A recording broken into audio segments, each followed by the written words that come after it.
En moins de 5 minutes, j'ai préparé ce délicieux gâteau salé qui sort déjà farci du four.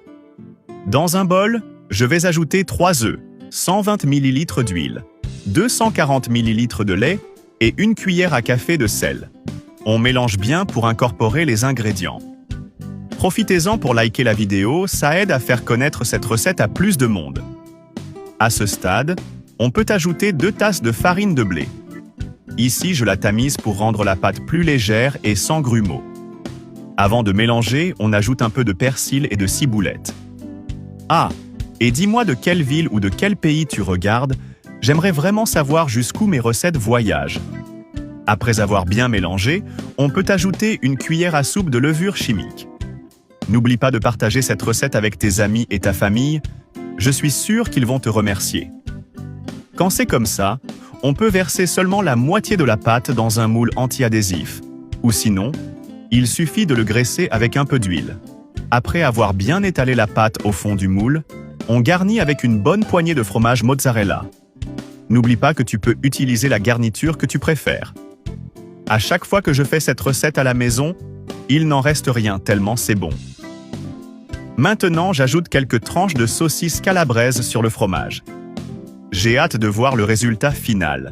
C'est tout simplement délicieux. Pour une touche spéciale, j'ajoute un peu d'origan. Et toi, quelles épices aimes-tu utiliser dans tes recettes? Dis-le-moi dans les commentaires. Maintenant, prends le reste de la pâte et verse-la sur toute la garniture.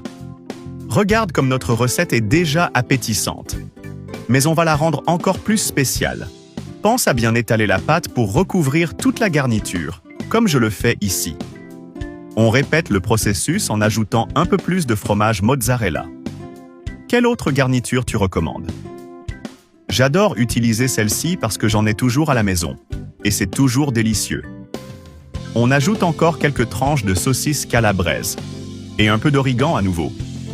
Un gros bisou à Renata, du Nouveau-Mexique. Merci de regarder et de partager nos vidéos. Il ne reste plus qu'à enfourner à 180 degrés pendant 45 minutes. Et regarde comme notre recette est savoureuse. C'est tout simplement la recette la plus délicieuse que j'ai faite, en plus d'être super facile avec des ingrédients qu'on trouve partout. Quel autre ingrédient ajouterais-tu à cette recette? Dis-le-moi dans les commentaires. J'aimerais bien connaître tes secrets de cuisine. Et évalue-la de 0 à 10. Comme ça, je saurai si tu as aimé la recette. N'oublie pas de mettre un like et de partager la recette. Ça aide notre page à être vue par encore plus de gens. Merci d'avoir regardé jusqu'à la fin. À la prochaine.